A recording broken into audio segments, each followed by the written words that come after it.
Hola, yo les voy a hablar sobre el derecho del mar. Para empezar vamos a hablar del contexto en el que se situaba antes de la codificación. Las aguas oceánicas abarcan un área inmensa que representa pues aproximadamente un 72% de la superficie del planeta. Durante mucho tiempo los océanos estuvieron sujetos al principio de libertad de los mares. Cada quien podía navegar por donde ellos quisieran, el cual había sido introducido en el siglo XVII para limitar los derechos y la jurisdicción de las naciones sobre los océanos a la franja de mar que rodea las costas de un país.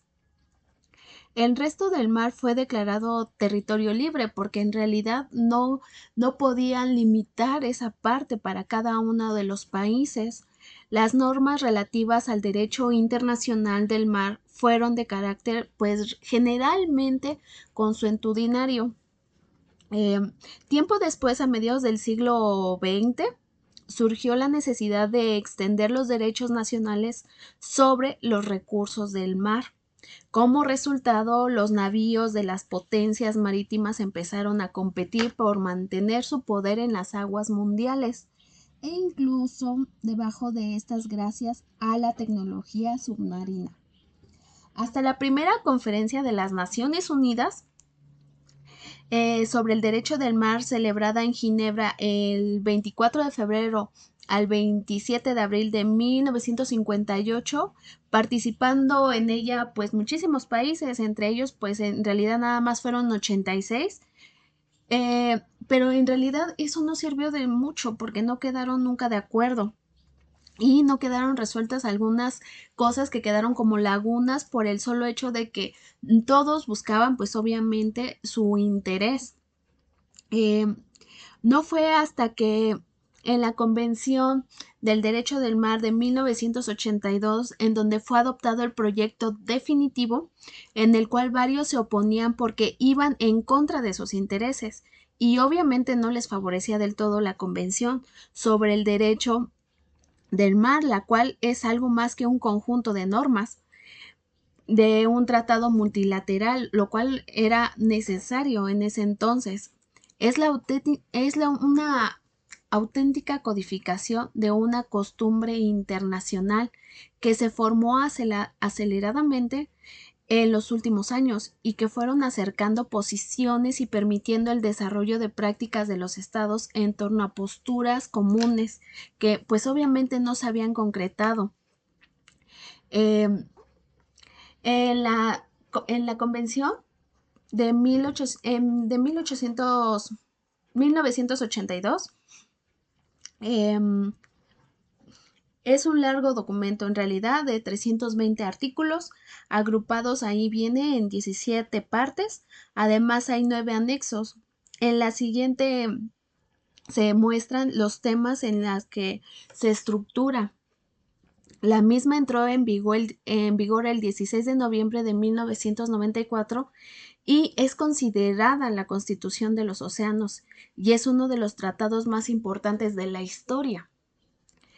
En esta dicha convención hay numerosas cuestiones importantes relacionadas con el uso de los océanos y su soberanía, de las que destacan pues la creación de derechos de libertad de navegación, el establecimiento de los límites territoriales del mar a 200 millas de la costa, la cual pues la explicaré más adelante, y el establecimiento de zonas económicas exclusivas a 200 millas de la costa, la creación de normas para la extensión de los derechos de la plataforma continental a 350 millas de la costa, la creación de una autoridad internacional de los fondos marinos, así como la creación de mecanismos alternativos para la resolución de conflictos.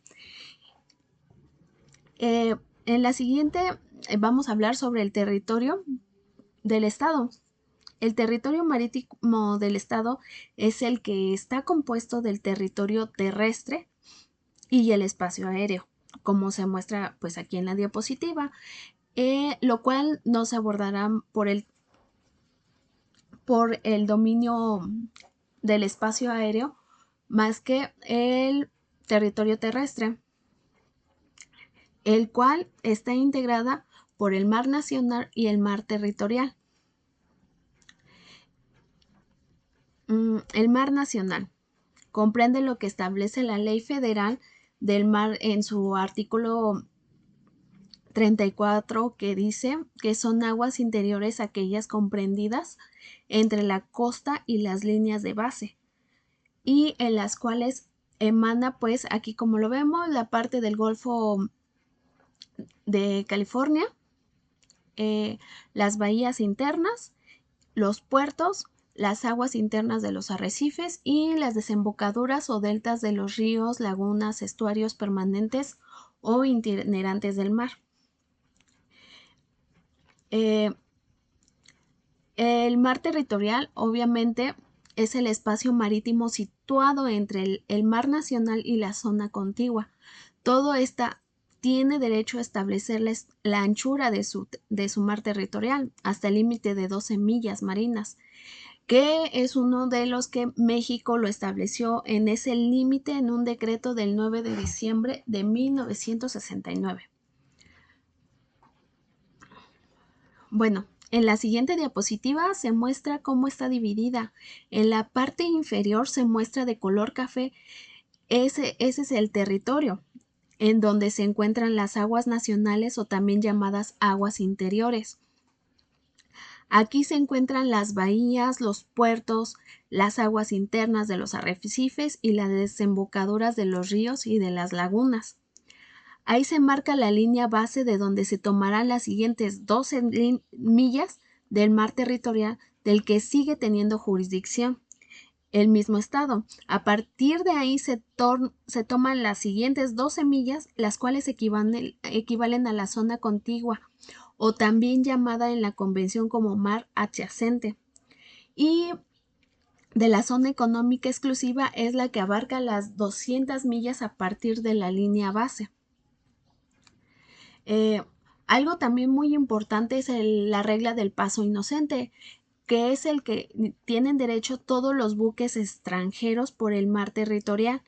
Por paso se entiende pues la navegación a través de las aguas territoriales, atravesándolas sin hacer escala ni entrar a las aguas. Existen reglas obviamente aplicables a todos los buques que quieran navegar por las aguas nacionales hacia el alta mar.